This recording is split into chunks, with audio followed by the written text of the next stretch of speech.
Kamu masuk surga bukan karena amalmu. Kata Nabi, kamu masuk surga bukan karena amalmu, bukan karena ritualmu.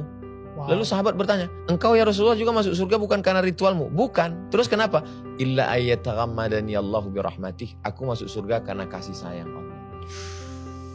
Jadi kalau kita beramal beribadah itu karena kasih sayang Allah, kan beda dengan karena ketakutan.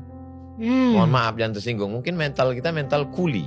Kuli ini tidak hina. Karena mereka adalah orang yang tulus ikhlas bekerja. Tapi mental itu kan kalau saya dapat kerja ini saya dapat apa? Padahal sebetulnya kalau dikumpul semua ritual kita itu untuk menebus surga Tuhan, surga Allah kan tidak tertebus.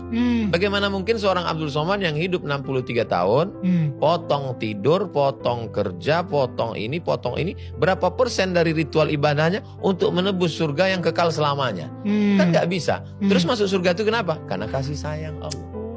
Kalau dia masukkan kita ke surganya karena kasih sayangnya, lalu kenapa kita nggak punya kasih sayang? Saya kalau ngobrol sama banyak teman muslim saya gitu ya, mereka sangat fokus banget sama pahalanya, ya kan? Jadi oh ya biar dapat pahala lebih banyak, supaya nanti di surga dan lain-lain. Tapi kalau misalnya tadi Nabi sempat bilang bahwa orang masuk surga bukan karena amalnya, tapi karena kasih sayang Tuhan. Jadi apa pahala yang selama ini mereka kumpulkan gitu? Karena pahalanya sebanyak-banyak yang mereka kumpulkan, yang gak akan cukup juga. Bang Daniel, pemula ini dia mikirnya belum nyampe di situ. Jadi untuk tahap pemula ini dia masih nanya, saya kalau kerja 1 jam berapa ya?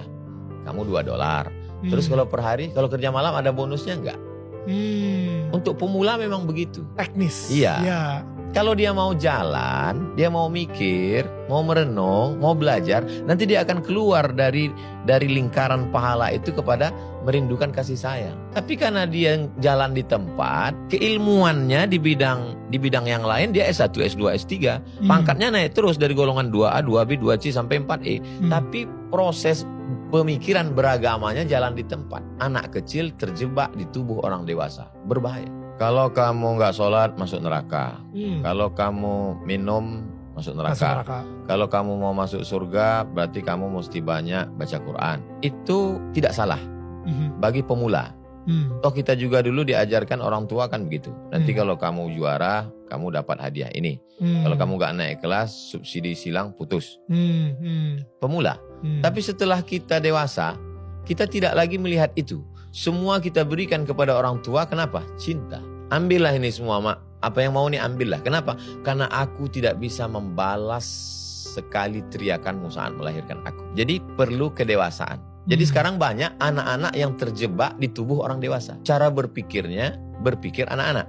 Tapi dia tubuhnya sudah dewasa. Saya pun juga dari awalnya juga begitu. Nanti kalau gini dapat pahala ini, kalau ini dapat pahala ini. Tapi lalu kemudian kita berproses sampai pada puncaknya adalah semua yang kita lakukan ini untuk turunnya kasih sayang Tuhan. Supaya dia sayang sama kita. Kalau dia sudah kasih sayang sama kita, maka semua dia beri. Kalau kita hanya berharap pahala, yang dapat cuma pahala. Tapi kalau kita berharap kasih sayangnya, maka semua dia beri. Ada orang tua.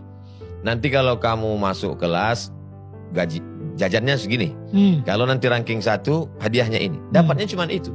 Tapi kalau kasih sayang orang tua didapat, sentuhlah pada hatinya, letak kasih sayangnya, maka semuanya akan yang dikasih. Tidak lagi hubungan ganti rugi. Tidak barter. Transaksional, ya. Hubungan kita dengan Tuhan itu bukan barter transaksional. Saya ngerti sih, karena dulu saya transaksional banget soalnya. Ada yang lebih mengerikan lagi, diangkat Tuhan sebagai direkturnya. Kalau saya buat gini, gaji saya begini. Kalau saya lembur, gaji saya begini. Kalau ternyata saya sudah kerja, nggak dapat yang saya inginkan, dia komplain, unjuk rasa. Tuhan mana? Hubungan kita dengan Tuhan itu bukan transaksional. Hubungan kita adalah kepasrahan. Menerima pun. Bukankah orang yang dicinta menerima apa yang dilakukan pencintaannya?